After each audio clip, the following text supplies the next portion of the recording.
Capítulo 12. Las formas de transferencia. De Horacio Echegoyen, Los fundamentos de la técnica psicoanalítica. Neurosis de transferencia es un término bifronte que Freud introdujo en dos trabajos perdurables de 1914. En Recordar, Repetir y Reelaborar, lo define como un concepto técnico, en cuanto señala una modalidad especial del desarrollo del tratamiento psicoanalítico, según la cual la enfermedad originaria se transforma en una nueva que se canaliza hacia el terapeuta y la terapia. En Introducción del narcisismo, en cambio, neurosis de transferencia se contrapone a neurosis narcisística y es, por tanto, un concepto psicopatológico o nosográfico. Inciso 1. Algunas precisiones sobre la neurosis de transferencia. Las dos valencias del término que acabo de señalar no se discriminan por lo general, entre otras razones porque el mismo Freud pensó siempre que las neurosis narcisísticas carecían de capacidad de transferencia y quedaban por tanto fuera de los alcances de su método. Si procuramos ser precisos, sin embargo, lo que Freud afirma en Recordar, Repetir y Reelaborar de 1914 es que con el comienzo del tratamiento la enfermedad sufre un viraje notable que la hace cristalizar en la cura. Dice Freud en su hermoso ensayo, y caemos en la cuenta de que la condición de enfermo del analizado no puede cesar con el comienzo de su análisis y que no debemos tratar su enfermedad como un episodio histórico, sino como un poder actual. Esta condición patológica va entrando pieza por pieza dentro del horizonte y del campo de acción de la cura, y mientras el enfermo lo vivencia como algo real, objetivo y actual, tenemos nosotros que realizar el trabajo terapéutico que en buena parte consiste en la reconducción al pasado. Adelantando el mismo concepto, ya en 1905 había dicho en el epílogo de Dora: en el curso de una cura psicoanalítica, la neoformación de síntomas se suspende de manera regular, estamos autorizados a decir, pero la productividad de la neurosis no se ha extinguido en absoluto, sino que se afirma en la creación de un tipo particular de formaciones de pensamiento, las más de las veces inconscientes, a las que puede darse el nombre de transferencias. De esta cita se desprende claramente, a mi juicio, que Freud concibe la neurosis de transferencia como un efecto especial de la iniciación de la cura psicoanalítica, en que cesa la producción de nuevos síntomas y surge en su reemplazo otros nuevos que convergen hacia el analista y su entorno. Quien mejor definió la neurosis de transferencia en su vertiente técnica fue, a mi juicio, Melanie Klein en el simposio de 1927.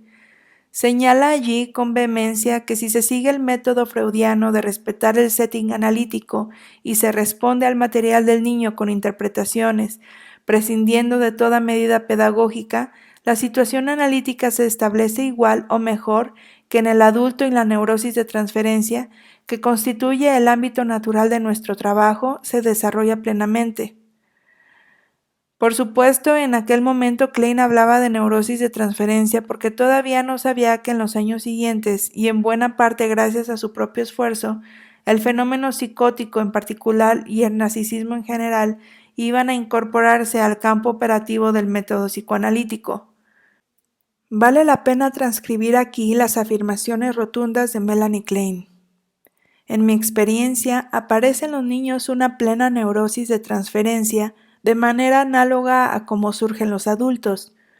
Cuando analizo niños, observo que sus síntomas cambian, que se acentúan o disminuyen de acuerdo con la situación analítica. Observo en ellos la reacción de afectos en estrecha conexión con el progreso de trabajo y en relación a mí. Observo que surge angustia y que las reacciones del niño se resuelven en el terreno analítico. Padres que observan a sus hijos cuidadosamente con frecuencia me han contado que se sorprendieron al ver reaparecer hábitos, etc., que habían desaparecido hacía mucho. No he encontrado que los niños expresen sus reacciones cuando están en su casa de la misma manera que cuando están conmigo. En su mayor parte reservan la descarga para la sesión analítica. Por supuesto, ocurre que a veces, cuando están emergiendo violentamente afectos muy poderosos, algo de la perturbación se hace llamativo para los que rodean al niño, pero esto solo es temporario y tampoco puede ser evitado en el análisis de adultos. Obras completas, volumen 2, páginas 1948 a 49. Así pues, los síntomas cambian, disminuyen, aumentan en relación con la situación analítica. Los afectos y en especial la ansiedad se dirigen al analista, recrudecen viejos síntomas y hábitos. Las reacciones afectivas tienden a canalizarse en el análisis y no afuera. La neurosis de transferencia, en fin, se define como el reconocimiento de la presencia del analista y del efecto del análisis. Si se me permite ofrecer una concisa definición de la neurosis de transferencia en su sentido técnico, diría que es el correlato psicopatológico de la situación analítica. Quiero decir que la situación analítica se establece cuando aparece la neurosis de transferencia y viceversa, cuando la neurosis de transferencia se demarca de la alianza terapéutica, queda constituida la situación analítica. Inciso 2. Neurosis de transferencia y parte sana del yo. Con esto llegamos a otro punto de nuestra reflexión. A veces se sostiene que para que se constituya la situación analítica y se ponga en marcha el proceso, es necesario que exista básicamente como hecho primario el fenómeno neurótico, pantalla en la cual se puede insertar eventualmente situaciones psicóticas, perversas, farmacoquímicas, psicopáticas, etc. La neurosis de transferencia no puede estar ausente. Si existiera una psicosis pura, no podría haber análisis. Debe existir una neurosis que de alguna manera la contenga. Sobre la iniciación del tratamiento 1913, Freud señaló que la fase de apertura del análisis se caracteriza porque el paciente establece un vínculo con el médico, y es un gran mérito de los psicólogos del yo haber desarrollado una teoría coherente y sistemática de la indispensable presencia de una parte sana del yo para que pueda desarrollarse el proceso analítico. Esta línea de investigación, que parte de Freud, de Sterba en 1934 y de Fenichel 1941, pasa por Elizabeth R. Setzel 1956, Leo Stone 1961, Maxwell Whittelson 1962 y Ralph R. Greenson en 1965, para no citar más que a los principales. Estos autores piensan que es inherente a la neurosis como entidad clínica la presencia de una parte sana del yo, que muchos homologan al área libre de conflicto de Hartman, 1939, en la que asienta la alianza terapéutica Setzel o de trabajo Greenson. Con otro enfoque teórico, Salomón Resnick, 1969, prefiere hablar de transferencia infantil, que expresa la capacidad de relación del paciente en un nivel lúdico. El niño que habita en el adulto, dice Resnick, es fuente esencial de comunicación de todo ser humano, 1977. Hay, empero, dos criterios de analizabilidad. Primero, solo es analizable la persona que desarrolla una neurosis de transferencia en sentido estricto, y segundo, es analizable toda persona con un núcleo sano del yo que le permita configurar una alianza terapéutica. Son dos cosas distintas. Que en el neurótico sea más fuerte y más tímida la parte sana del yo no implica que en los demás no exista. No debemos, pues, confundir neurosis de transferencia con parte sana del yo. Es esta otra razón para explicar por qué se ha puesto tanto énfasis en la neurosis de transferencia y por qué no se ha corregido este concepto a la luz de los hechos. Inciso 3. Narcisismo y transferencia. Que las neurosis narcisísticas de Freud 1914 sean o no capaces de transferencia es un problema de la base empírica, no de definición como en cierto modo lo plantean algunos psicólogos del yo, por ejemplo Samuel A. Goodman en el Simposio sobre Indicaciones del Congreso de Copenhague de 1967. Si contemplamos retrospectivamente los largos y fecundos años de trabajo que nos separan de 1914, la conclusión de que las llamadas neurosis narcisísticas presentan indudables fenómenos de transferencia se impone con vigor a nuestro espíritu. No es del caso seguir aquí el laborioso desarrollo de todas estas investigaciones.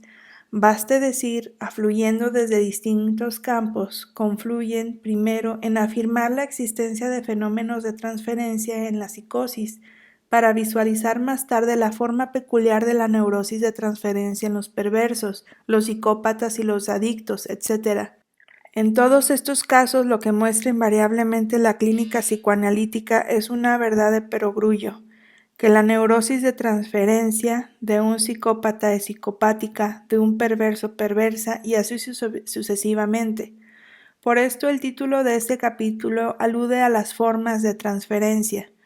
Para ser más preciso, debería decir que el gran conflicto teórico se planteó siempre con la psicosis, ya que las otras entidades clínicas, es decir, la psicopatía, la farmacotimia y la perversión, se consideraron siempre en la práctica formas de neurosis. Joseph Sandler, 1973, hablan de formas especiales de transferencia para referirse a las variedades que no encajan en la norma, esto es, en la neurosis de transferencia, y se inclinan a pensar que el fenómeno psicótico da colorido a la transferencia, pero no la conforma. Sin embargo, solo si tomamos a la neurosis de transferencia como norma hay tipos especiales. Dije que fue en el campo de la psicosis donde pudo estudiarse por primera vez la transferencia narcisística. Digamos también que este descubrimiento no se impuso de golpe. Aparte de los avanzados aportes de Jung a la psicología de la demencia precoz de comienzos del siglo y de los trabajos de los años 40 de Harry Stack Sullivan y sus continuadores como Frida Fromm-Richman, tuvo que pasar mucho tiempo para que Rosenfeld, 1952, y Searles, en 1963, hablaran abiertamente de psicosis de transferencia. Antes, sin embargo, en 1928, Ruth McBrunswick utilizó con propiedad el término y expuso claramente su forma de enfrentar y resolver la psicosis de transferencia con su instrumental analítico. En su ensayo sobre las indicaciones del psicoanálisis, Lowestone, 1954, introduce también concretamente el término. Más recientemente, Painceira, 1979, señala el paso inevitable por la psicosis de transferencia en el análisis de los pacientes esquizoides. También merece destacarse en este punto la investigación larga y profunda de Kohut sobre el narcisismo. En general, dice Kohut, 1971, siempre se ha asumido que la existencia de relaciones de objeto excluye el narcisismo, pero la verdad es que muchas de las experiencias narcisísticas más intensas se refieren a objetos. Como es sabido, este autor distingue dos tipos de transferencia narcisística, la transferencia idealizada y la transferencia especular, frente a las cuales la estrategia del analista debe ser abrir al paciente el camino hacia su narcisismo infantil, a las necesidades insatisfechas de su infancia, gracias al desarrollo de su plena transferencia narcisística. Si bien Kohut recurre en cierta medida al mismo modelo que Lacan, el espejo, la actitud técnica es bien diferente.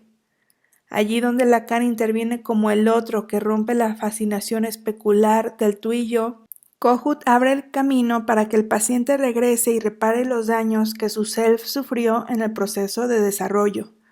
Si se repasan los trabajos recién citados y otros de los mismos autores, así como los no menos pioneros de Hannah Segal, 1950, 1954, 1956 y Bion, de 1954, 1956, 1957, se ve uno llevado a concluir que el fenómeno psicótico aparece alimentado por la transferencia y radicalmente vinculado a ella, y no más bien como piensa Sandler, que la psicosis solo imprime su colorido a la transferencia. Dejando de lado la influencia que la opinión de Freud tuvo en todos los investigadores, si se tardó tanto en comprender o en ver los fenómenos transferenciales de la psicosis, es porque responden a un modelo distinto, extremo y, aunque parezca paradójica, mucho más inmediato y visible. No es que la transferencia no exista, como creyeron Abraham en 1908 o Freud en 1911-1914. Al contrario, es tan abrumadora que nos arredra y nos envuelve por completo. Me acuerdo de un ejemplo de Frida from Richman en aquel hermoso trabajo de 1939, Transference Problems in Schizophrenics. Al término de una sesión prolongada en que empieza a ceder un cuadro de estupor, le ofrece a su paciente catatónico un vaso de leche, que él acepta, lo va a buscar y cuando vuelve el paciente se lo tira a la cara. Es de suponer que el paciente no pudo tolerar el fin de la sesión, el alejamiento del analista. Pecho. Tan extrema dependencia es difícil de comprender como fenómeno transferencial y no simplemente psicótico. Hasta un analista tan fina y sagaz como From Richman no captó lo que pasaba, el pedido de lo que alimentara, de lo que no se alejara. En realidad ella podría tal vez haberle dado esa interpretación u otra similar, que era la leche que él buscaba. Del ejemplo que acabo de recordar se sigue una consecuencia general. Si uno entiende estas formas no como especiales, sino como la norma de la transferencia misma, puede responder más adecuadamente y dar con la interpretación correcta.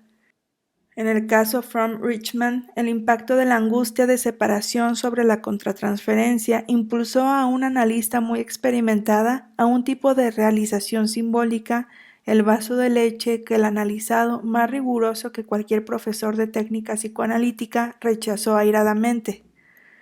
Un acercamiento a los fenómenos según esta propuesta nos pone más a cubierto, creo yo, de la actuación contratransferencial. En una paciente homosexual a la cual me referí en otros trabajos, 1970, 1977, 1978, hubo una larga época en la que la situación analítica tenía un sesgo perverso, sadomasoquista. Con el tono airado, provocativo y polémico propio de la perversión, ella se quejaba de que yo la atacaba con mis interpretaciones y yo se lo interpretaba en el marco de la transferencia negativa con más rigor y más severidad de lo conveniente, y así como pudo comprobarse después, satisfacía su masoquismo. Había pues una relación que no se podría conceptuar sino como perversa de la transferencia y la contratransferencia, y tardé en darme cuenta de lo que pasaba. Solo entonces pude salir de la perversión, sadismo contratransferencial, que movilizaba en ese momento a la paciente. De acuerdo con este ejemplo, me inclino a pensar que tampoco debemos concebir la neurosis de contratransferencia, Racker 1948, como la norma. En cada caso, la respuesta del analista tendrá el signo de transferencia, un punto al que volveré en su momento. Un aporte fundamental al tema que estamos estudiando son los trabajos de Bion sobre las características de la transferencia psicótica o de la parte psicótica de la personalidad, lábil, intensa, precoz y tenaz. Si uno tiene en cuenta estas condiciones, puede captar el fenómeno con rapidez y colocarse en el centro de la transferencia. Lo que desorienta en el psicótico es, repitámoslo, que los fenómenos de transferencia sean tan intensos, tan prematuros, tan rápidos. ¿Recuerdan ustedes aquella paciente de Freud de la dromomanía que se le fugó en una semana, según nos dice en Recordar, Repetir y Reelaborar? Escuchemos a Freud una vez más. Puedo mencionar como ejemplo extremo el caso de una dama anciana que repetidas veces en un estado crepuscular había abandonado su casa y a su marido y huido a alguna parte, sin que nunca le deviniera consciente un motivo para esta evasión. Inició tratamiento conmigo en una transferencia tierna bien definida, la acrecentó de una manera omniosamente rápida en los primeros días, y al cabo de una semana también se evadió de mí, antes de que yo hubiera tenido tiempo de decirle algo capaz de impedirle esa repetición. De esta forma, si se cambia el marco conceptual, se tiene una doble ventaja. Por un lado, no se obliga a los pacientes a desarrollar una neurosis de transferencia. No se los mete en ese lecho de Procusto, el diván de Procusto diría yo, y por otro puede percibirse más fácilmente lo esencial. porque verdaderamente en una perversión, por ejemplo, los fenómenos neuróticos de transferencia son siempre adjetivos, casi una forma de desviar nuestra atención. Esta apertura nos lleva inevitablemente a rever los modos de interpretar. El contenido, la forma y la oportunidad, timing, de interpretar cambian según el tipo de transferencia, porque la interpretación tiene mucho que ver con las ansiedades que fijan el punto de urgencia. Dice Benito López, 1972, que la formulación de la interpretación exige al analista en ciertos casos, neurosis de carácter, una acertada correlación entre el significante verbal con los aspectos paraverbal y no verbal de la comunicación del paciente.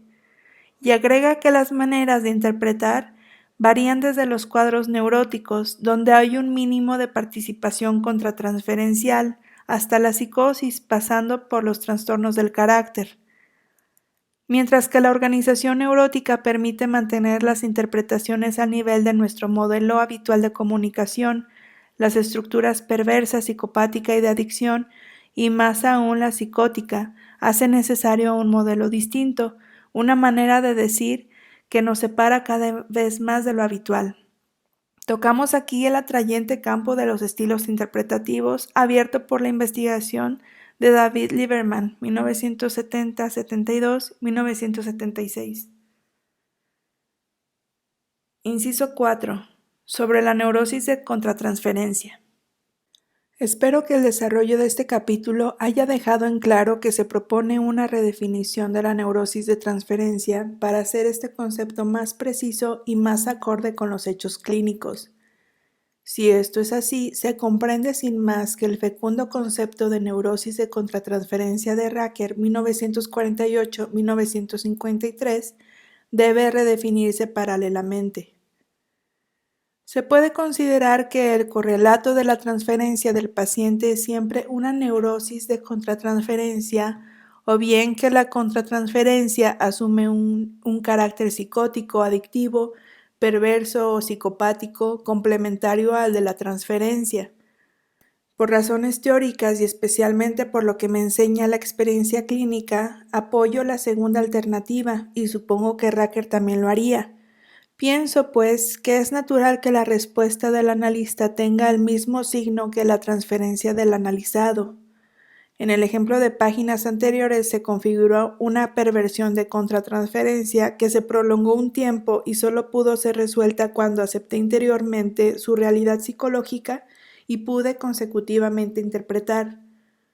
Creo que esto es inevitable para llegar a captar plenamente la situación. El analista tiene que quedar incluido en el conflicto y tiene, por supuesto, que rescatarse con la interpretación.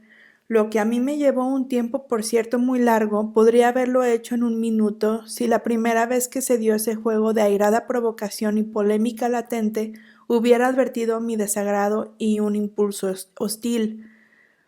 Para estudiar más a fondo este delicado tema, se puede recurrir a los conceptos de posición y ocurrencia contratransferencial de Racker, 1953. Si bien la posición contratransferencial implica un mayor compromiso del analista, posición y ocurrencia no deben entenderse como fenómenos distintos en su esencia. Cuanto más fluida sea la respuesta contratransferencial, más fácil será naturalmente para el analista comprenderla y superarla. También resulta operante para explicar este tipo de relación el concepto de contraidentificación proyectiva de Greenberg, 1956, 1963, 1976. Con este soporte teórico tenemos que concluir que el paciente pone en el analista una parte suya, que será presumiblemente perversa en el perverso o psicopática en el psicópata, etc., y que el analista se hace cargo de esa proyección inevitablemente pasivamente. Otto Kernberg, 1965, señala con razón que la relación contratransferencial se da como un continuo en relación con la psicopatología del paciente y va así desde el polo neurótico del conflicto al psicótico, de modo cuanto más regresivo sea el paciente, mayor será su contribución en la reacción contratransferencial del analista. Y agrega que en los pacientes fronterizos y en general en los muy regresivos, El analista tiende a experimentar emociones intensas que tienen más que ver con la transferencia violenta y caótica del paciente que con los problemas específicos de su pasado personal.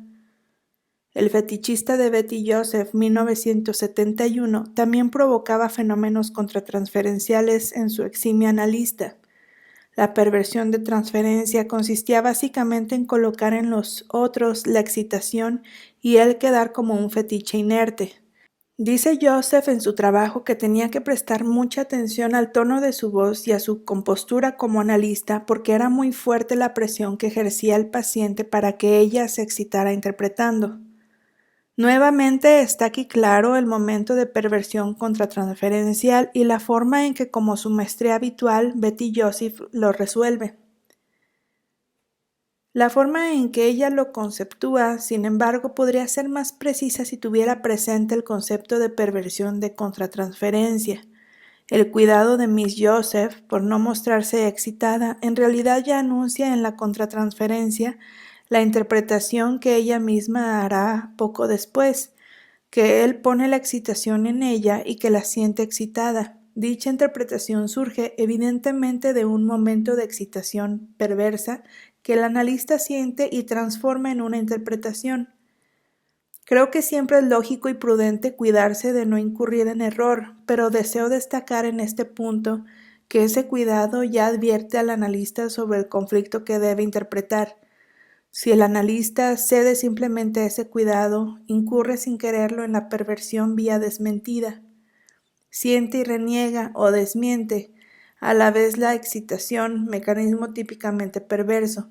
En cambio, cuando se interpreta como lo hace prestamente y con agudeza Joseph, se sale de la perversión y ya no se necesita en realidad cuidarse de nada.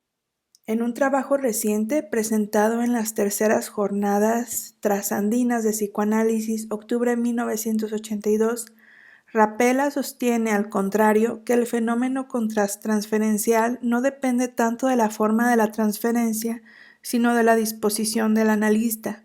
Se inclina a pensar que la propuesta que yo hago debería limitarse a los casos en que el compromiso contratransferencial es muy notorio y persistente. Inciso 5. El amor de transferencia. El famoso amor de transferencia, el de alto linaje en la tradición psicoanalítica, puede servir para poner a prueba las ideas de este capítulo. Por amor de transferencia entendemos muchas cosas.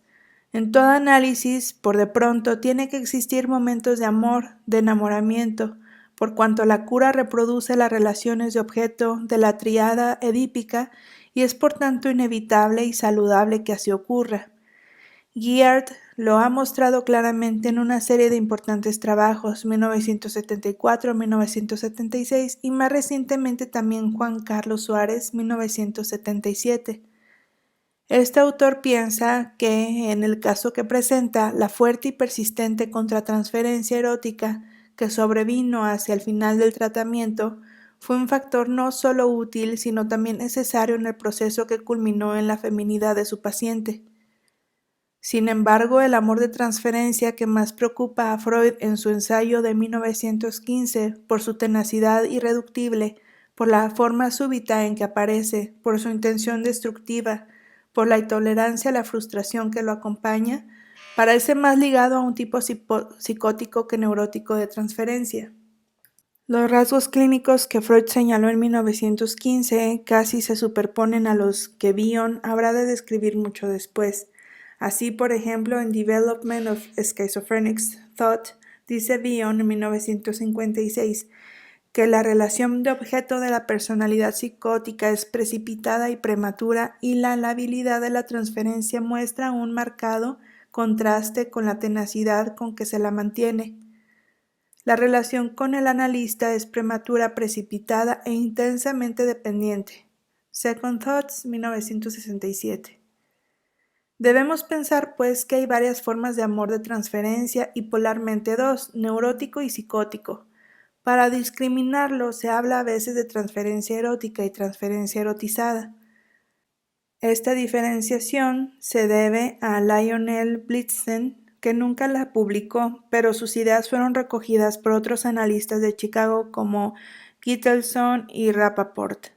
Ernest A. Rappaport presentó un trabajo importante en el Congreso Latinoamericano de Psicoanálisis realizado en Buenos Aires en agosto de 1956.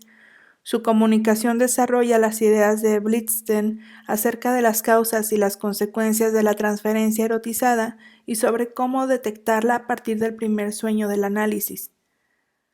La tesis básica de Blitzstein es que si el analista aparece en persona en el primer sueño, el analizado va a erotizar violentamente el lazo transferencial y su análisis será difícil cuando no imposible. Esa presencia en el primer sueño indica que el analizado es incapaz de discriminar al analista de una figura significativa de su pasado, o bien que el analista por su apariencia y conducta realmente se aparece a dicha figura. En estas circunstancias, el análisis se va a erotizar desde el comienzo.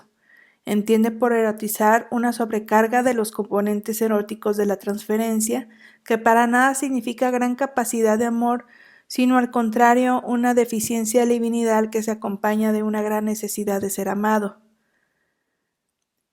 Blitzstein dice, según la cita de Rappaport, en una situación transferencial, el analista es visto como si fuera el padre o la madre, mientras que en la erotización de la transferencia es el padre o la madre. 1956. Blitzstein concluye que en estos casos, cuando el analista aparece en persona en el primer sueño del analizado, la situación debe ser elaborada inmediatamente o debe derivarse al paciente a otro analista.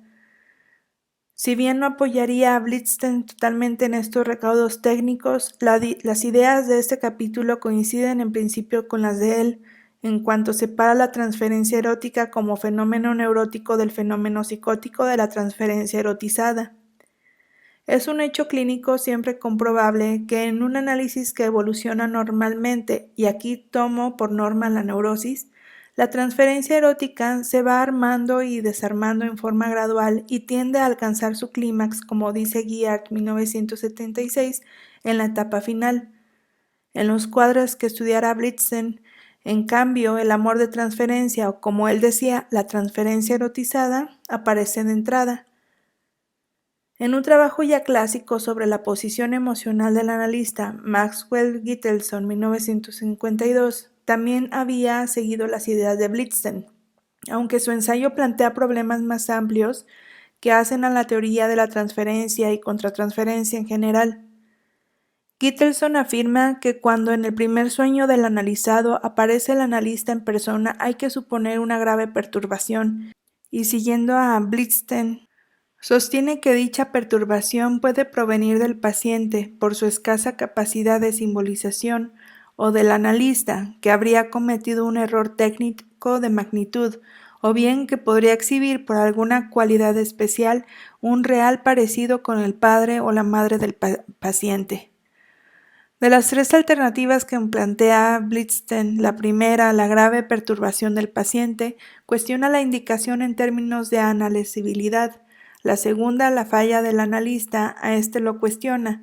Habría que aconsejar un cambio de analista y eventualmente el reanálisis del analista, a no ser que fuera una falla casual. La tercera no me parece demasiado significativa. No sé si basta un notorio parecido del analista con los progenitores para que se condicione este tipo de respuesta. En todo caso, si lo condiciona, no creo que alcance a sentar una contraindicación de esa especial pareja analítica. La contraindicación y con ella el cambio de analista solo surge a mi juicio si el analista comete un error y o se deja envolver tan gravemente como para que aparezcan estos elementos en el primer sueño.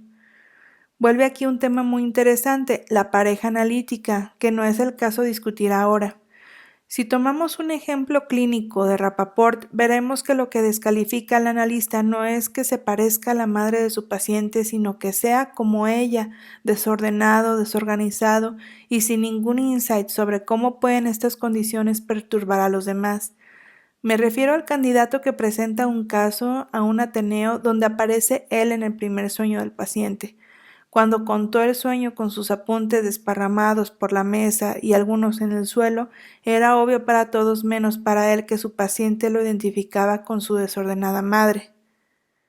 La observación de Blitzstein es interesante y creo que la aparición del analista en persona en los sueños implica siempre, en cualquier momento del análisis y no solo al comienzo, que hay un hecho real en juego, sea una actuación contratransferencial pequeña o grande, o simplemente una acción real y racional, como por ejemplo una información sobre los aspectos formales de la relación, cambio de horarios o de honorarios, por ejemplo.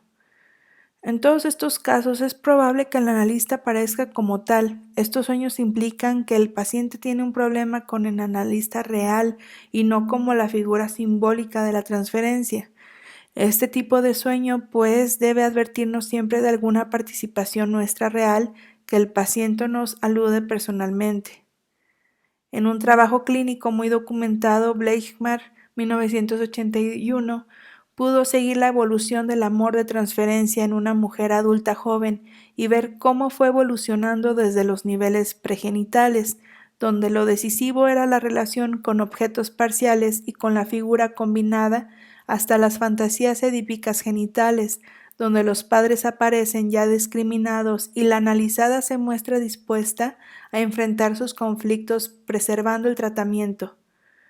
No hay contradicción entre los dos niveles, concluye Bleichmar, y la tarea principal del analista consiste en discriminarlos y elaborar a cada instante una estrategia precisa para decidir cuál nivel debe abordarse. Inciso 6. Formas clínicas de la transferencia erotizada.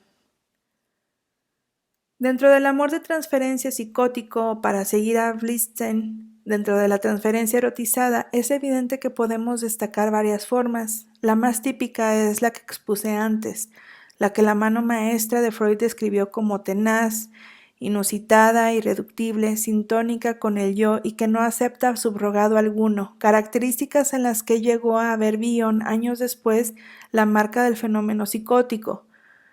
Son casos en que, como dice Freud, por lo general el enamoramiento es sintónico y aparece precozmente. Podríamos agregar en este punto que cuanto más precozmente haga su aparición, peor el pronóstico.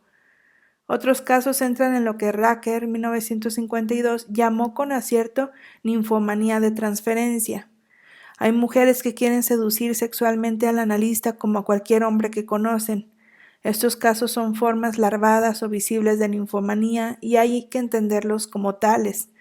La ninfomanía es un cuadro difícil de delimitar y su ubicación taxonómica varía con los acentos que tenga y hasta con la perspectiva con que uno la mire.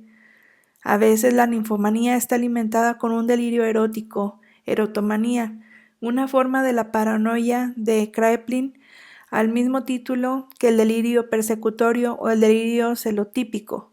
Otras veces puede ser la expresión sintomática de un síndrome maníaco.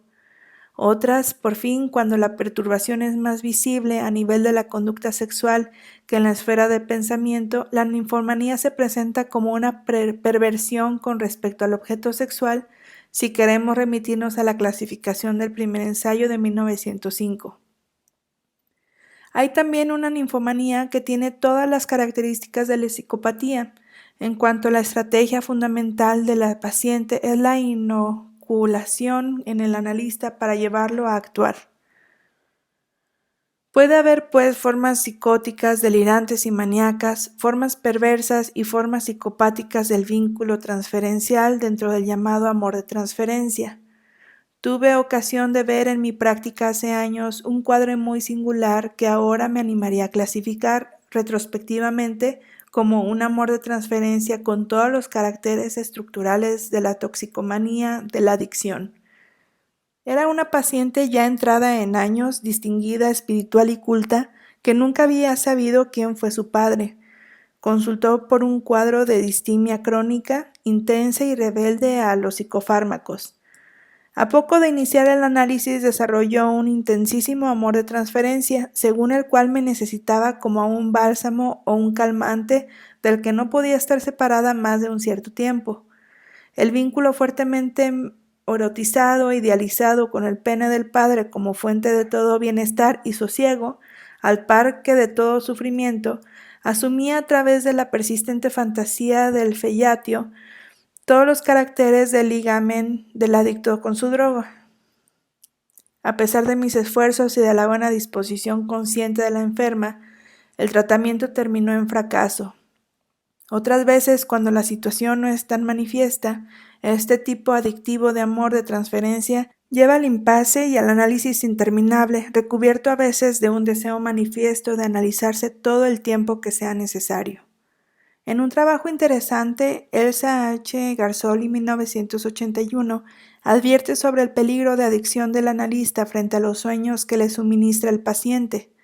En el caso que presenta, la analizada, que exhibía claros síntomas de adicción a la leche, el café y la aspirina, así como también al alcohol y a las anfetaminas, le ofrecía con un tono de voz agradable y vivaz sueños de veras fascinantes, a veces de tonalidad terrorífica y frecuentemente coloreados, sobre todo en rojo y azul.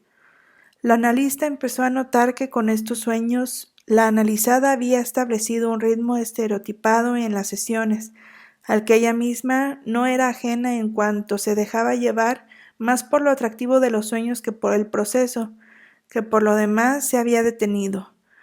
Como advierte sagazmente la autora, por nuestra dependencia real del sueño como innegable material privilegiado, vía regia al inconsciente, la acechanza de caer allí en una actitud de adicción es muy grande. En resumen, el amor de transferencia es una fuente inagotable de conocimientos por su complejidad y la sutileza de los mecanismos que lo animan, al par que una dura prueba para el analista, su habilidad y su técnica. Algunos de los enigmas que sorprendían a Freud están ahora resueltos o al menos más claros. A esto apunta Racker, 1952, cuando comentando el bello trabajo de 1915, decía que esa gran necesidad de amor que Freud asignaba a estas enfermas, hijas de la naturaleza, que le planteaban el interrogante de cómo podían coexistir el amor y la enfermedad, es más aparente que real. Son, al contrario, mujeres que tienen muy poca capacidad de amar, lo mismo decía Blitzstein, y que es a través del instinto de muerte o de la envidia que elaboraban todo este sistema de voracidad, insaciabilidad, exigencias concretas, labilidad, etc., que lleva muchas veces el análisis a su punto de ruptura.